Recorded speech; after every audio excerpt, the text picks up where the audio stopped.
جی بسم اللہ الرحمن الرحیم۔ مذاکرات ناکام ہوئے تو صدر ٹرمپ نے کہا کہ ہم سمندر کی ناکہ بندی کریں گے، اور کل صبح سے سوموار کی صبح سے وہ ناکہ بندی کرنے جا رہے ہیں کہ ہر وہ جہاز جو ایران کی بندرگاہ سے نکلے گا اس کو ہم نہ اندر جانے دیں گے نہ اپنا سے باہر نکلنے دیں گے۔ وہ جہاز جو ایران کو پیسے دے کے نکلیں گے ان کو بھی ہم آگے نہ آنے دیں گے نہ ان کو اندر جانے دیں گے۔ اب اس کا مقصد ظاہر یہ ہے کہ ایران کو معاشی طور پر نقصان پہنچایا جائے، کیونکہ ایران کوئی دو ملین بیرل روزانہ اپنا تیل بیچ رہا تھا، اور اس سے ایران کو ظاہر فائدہ بھی ہو رہا تھا، اور ایران پہ جو پابندیاں انہوں نے لگائی تھیں وہ اٹھا بھی لی تھیں کہ ایران اور روس جو ہے وہ تیل بیچ سکتے ہیں تاکہ تیل کی قیمت کم ہو۔ اب ظاہر ہے کہ امن تو قائم نہیں ہوا، ناکہ بندی اگر ہوگی تو ایران کا رد عمل کیا ہوگا یہ بھی دیکھا جائے گا۔ اب کل صدر ٹرمپ نے کہا کہ ہم نے جہاز بھیج دیے ہیں، ڈسٹرائرز، وہ ہارمز میں داخل ہو چکے ہیں اور سرنگیں صاف کر رہے ہیں، لیکن ابھی تک کوئی ایسی خبر آئی نہیں، کوئی ایسی تصدیق نہیں ہوئی کہ واقعی وہ جہاز وہاں گئے ہیں اور واقعی وہ سرنگیں صاف کر رہے ہیں۔ تو اندرونی حالات، صورتحال ویسی کی ویسی ہے، بلکہ بدتر ہو جائے گی جہاں تک تیل کی سپلائی کا، گیس کی سپلائی کا اور کھاد کی سپلائی کا معاملہ ہے، وہ صورت اور بدتر ہو جائے گی۔ ایران کے تیل کا سب سے بڑا جو گاہک ہے وہ چین ہے۔ اگر امریکہ چین کی تجارت کو بند کرتا ہے ایران کے ساتھ تو چین کا رد عمل کیا ہوگا، یہ ایک بڑا سوال ہے۔ اور اس طرح ناکہ بندی کرنے سے تیل کی قیمتیں اور بڑھ جائیں گی، اور پہلے ہی بڑھ چکی ہیں۔ وہ جب سیز فائر سے پہلے وہ $100 سے اوپر تھیں، اور جب سیز فائر کا اعلان ہوا تو $100 سے کچھ نیچے چلی گئی تھی۔ جو ہی آج صدر نے اعلان کیا ہے کہ ناکہ بندی کریں گے، وہ تیل کی قیمتیں پھر اوپر چلی گئی ہیں۔ آسٹریلیا کا اور نیوزی لینڈ کا ڈالر وہ نیچے گر گیا ہے۔ انفلیشن ظاہر ہے کہ بڑھے گا۔ امریکہ میں مہنگائی پہلے ہی بڑھ رہی ہے، اب اور بڑھے گی۔ تو اگر مدعا یہ ہے کہ ناکہ بندی کر کے ایران کو گھٹنے ٹیکنے پہ مجبور کیا جائے تو میرا نہیں خیال کہ یہ کام کرے گا۔ ایران پہلے ہی معاشی طور پر اتنی سخت پابندیوں میں ہے،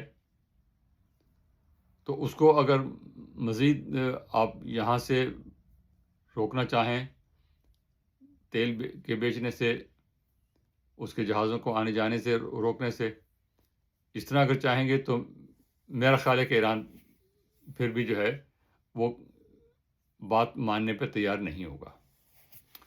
بنیادی بات وہی ہے، یہ ایران پہلے کہہ چکا ہے کہ وہ صرف پرامن مقاصد کے لیے اپنا ایٹمی پروگرام جاری رکھنا چاہتے ہیں، جو نان پرولیفریشن ٹریٹی ہے NPT، اس کے تحت جتنی اجازت ہے اتنا ہی وہ کرنا چاہتے ہیں، اور انٹرنیشنل اٹامک ایجنسی کے جو لوگ ہیں وہ جب بھی چاہیں ہمارا جو ہے انسپیکشن کر سکتے ہیں، ہم ساری جگہ ان کے لیے حاضر ہیں، ہم کوئی ایسا نہیں کہ ہم اس کی پابندی کریں گے۔ لیکن جب صدر ٹرمپ نے پچھلی اپنی ٹرم میں وہ جو معاہدہ تھا JCPOA، وہ تو اس کو جب اس نے مسترد کر دیا، اس کو ڈسکارڈ کر دیا، تو ایران نے پھر جو انٹرنیشنل اٹامک ایجنسی کے لوگ تھے ان کو بھی ملک سے نکال دیا، اور یورینیم کو 60% تک انرچ کر لیا۔ اب وہ جو 60% انرچڈ یورینیم ہے اس کو ایران ہینڈ اوور کرنے کو بھی تیار ہے، اور اس کو یہ بھی کم از کم جو اس سے پہلے عمان میں جو گفتگو ہوئی ہے ان کی، اس میں یہ بات طے ہوئی تھی، ایران نے آفر کی تھی اور عمان کے فارم منسٹر نے یہ بات کہی بھی ہے۔ تو میرا خیال ہے کہ وہ اس بات پہ قائم ہوں گے۔ باقی جو ہارمز کا ہے، ہارمز پہ مشکل ہے کہ ایران بات مانے گا، کیونکہ ایران کے ہاتھ میں ایک ایسی چیز آ گئی ہے جو پہلے نہیں تھی اس کے پاس۔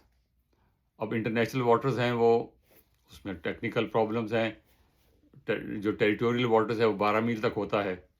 اب وہ جہاں تنگنائی جو ہے، اس آبنائی کی جو سب سے تنگ جگہ ہے، وہ کوئی 20-25 میل ہے چوڑائی اس کی. اور انٹرنیشنل لاء میں جو ٹیریٹوریل واٹر جو کہتے ہیں وہ 12 میل کا ہے. اگر 12 میل ایران کا ہو اور 12 میل ہرمز کا ہو تو 24 میل تو بن جاتا ہے. تو بیچ میں اگر انٹرنیشنل واٹر تو کوئی بنتا ہی نہیں ہے پھر. تو اس صورتحال کو حل کرنے کے لیے پھر مذاکرات کے لیے بیٹھنا پڑے گا. ناکہ بندی جو ہے اس سے ایران کو نقصان تو ہوگا، لیکن باقی دنیا کا بھی نقصان ہوگا. لیکن کیا اس سے مذاکرات کا راستہ ہموار ہوگا؟ کیا مسئلہ حل ہونے کی طرف جائے گا؟ مجھے مشکل لگتا ہے. اب مذاکرات کے علاوہ کوئی چارہ ہے نہیں، اور جو کچھ ہو رہا ہے، جنگ کی دھمکیاں دینا یا آبنائی کو بند کرنا، اس سے بھی بات آگے بڑھے گی نہیں.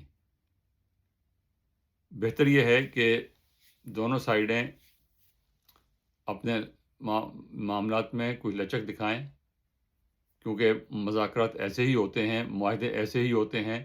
آپ کی جو میکسیمم پوزیشن ہے وہ کہیں بھی نہیں مانی جاتی. یا تو آپ اپنے دشمن کو مکمل طور پہ شکست دے دیں اور ہتھیار ڈالنے پہ مجبور ہو جائے، پھر آپ اسے اپنی بات مانا سکتے ہیں. لیکن پاکستان کی صورت میں ہم نے یہ بھی دیکھا کہ ایسٹ پاکستان ہارنے کے بعد، بنگلہ دیش بننے کے بعد، پاکستان کے 90,000 قیدی بھارت کی قید میں تھے. اس کے باوجود ہم نے شملہ معاہدہ بڑے اعتماد کے ساتھ کیا، اور ان حالات میں بہت اچھا معاہدہ کیا. تو یہ اسی طرح ہو سکتا ہے کہ دونوں سائڈ جو ہیں، جب وہ ایک دوسرے کو شکست نہیں دے سکی، دونوں نے ایک دوسرے اپنا نقصان کیا ہے، ایک دوسرے کا نقصان کیا ہے، اور تیسری پارٹی جو عرب ممالک کے ساتھ، ان کا بھی نقصان ہوا ہے، اور پوری دنیا کا نقصان ہوا ہے. ایسی جنگ ہوئی ہے جو لوکل جنگ ہے، ساری دنیا میں نقصان اس کا ہو گیا ہے. تو اس لیے ساری دنیا کا نقصان ہوا، لیکن جنگ کا فیصلہ نہیں ہوا. تو میدان جنگ میں تو فیصلہ نہیں ہو سکا. اب معاشی طور پر جو ہے اس کا فیصلہ کب ہوگا، کیسے ہوگا، وہ بھی نظر آ رہا ہے. امریکہ میں جو ہے یہ جنگ بالکل غیر مقبول ہے. امریکہ میں لوگ یہی کہہ رہے ہیں، ایک سروے آیا ہے جس میں 60% کے قریب یہ لوگ کہہ رہے ہیں کہ امریکہ اپنے مقاصد حاصل نہیں کر سکا. صرف چند لوگ ہیں جو اس جنگ کو چاہتے ہیں امریکہ میں، اور اسرائیل چاہتا ہے جنگ. اور اسرائیل امریکہ کے بغیر جنگ نہیں لڑ سکتا، نہ اپنے لبنان میں لڑ سکتا ہے، نہ ایران کے خلاف لڑ سکتا ہے. تو یہاں پر بات ختم کرتے ہیں، اس دعا کے ساتھ کہ سمجھداری کا ثبوت دیا جائے اور بات امن کی طرف جائے. شکریہ. خدا حافظ.